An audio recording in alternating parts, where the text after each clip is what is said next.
Hello, today we're going to talk about positive schooling, looking at ways of applying concepts in positive psychology to education. I'd like to ask you to think for a moment about a teacher who stands out in your educational history, who had a very positive impact on you. What is it about that teacher that resulted in that teacher having such a positive impact on you? I would venture to guess that as you think about that, you will identify factors in the way that teacher related to you and taught her classes or his classes that fit well within the framework of positive psychology, even though positive psychology may not have existed as a discipline within psychology at that time. One of the things we learn in our reading is that the one factor, the one component of schooling that can most improve the learning of students is a good teacher. That matters more than class size. That matters more than technology. It's the most important factor, is being a good teacher. So I would like to encourage you to express gratitude to that teacher whose name came to mind when I asked you about a teacher who's had a positive impact on your life, to let them know the positive difference that they have made in your life. Look them up, call them, write them a letter, send them an email, go visit them, but let them know the positive difference that they have made in your life. In our reading for this topic, we have the opportunity to learn about a positive schooling model presented by our authors, which incorporates concepts, research from various areas of positive psychology in helping us to conceptualize how positive psychology can be applied in an educational setting to make a difference in the lives of children. So if you've read on this topic already, you know that there are different components of positive schooling in this model. Starting at the foundational level of teaching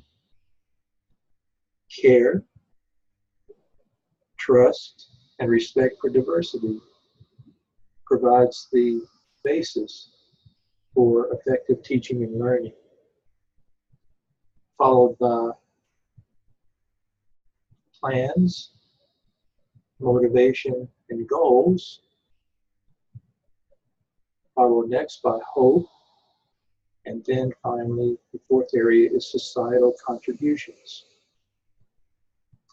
So let's talk about each one of these a little bit. Care, trust, and respect for diversity. In order for effective learning to take place, children need to feel safe. Adults do as well. When we're in a classroom learning environment, we need to feel safe. I would say that applies at any age level of being a student, from young children all the way through adulthood. That learning environment needs to be one that challenges us, but also is a respectful and caring and supportive environment. If the learner is afraid of being called out, insulted, if the teacher is not trustworthy and if they don't follow through with what they say they're going to do, these are negative factors that can really interfere with the learning process. And teachers need to have a respect for all kinds of diversity and to be inclusive in the way they relate to students, not biased where they treat some students differently from others. Sadly, we can have blind spots. And if a teacher does, then some students may not be getting the full benefit of what that teacher potentially has to offer in that particular class. So the second level of the model has to do with plans, motivation, and goals. Teachers need to be prepared. They need to be well organized and really think through what they're doing and why they're doing it in their classroom. And they need to inspire their students to want to learn by being good role models as lifelong learners themselves, and being enthusiastic about what they are teaching so that they can hopefully light a fire, in a sense, in their students' curiosity and motivation to want to learn and to do their best. And then teachers need to work with their students to develop goals that are realistic but also challenging, to help encourage students along the way as they work towards meeting those goals, and to have stretch goals where the student's not quite there yet, but they'll be able to eventually get there with the teacher's help. The third level of the positive schooling model has to do with hope. And here the authors of our book are talking about the kind of hope that a student would embrace that would encourage them to become lifelong learners. That their learning won't stop when the school year is over or the course is over, but they will be inspired to want to continue to learn and to grow, to ask questions, to pursue answers throughout their lives. And then finally, the fourth level, societal contributions, has to do with the idea that we can give back to other people based on what we have learned in our own educational endeavors. In the case of positive psychology, this course that we're in together at this time, it's very exciting for me to think about the potential for you to not only benefit yourself from what you hopefully have gained from this course in knowledge and also in experience, but that you can pass it on to other people through the example that you set, through the way you relate, through knowledge you may share, that can be beneficial to others as well. In fact, I know this has already happened based on some comments that people are making in their reflective writings.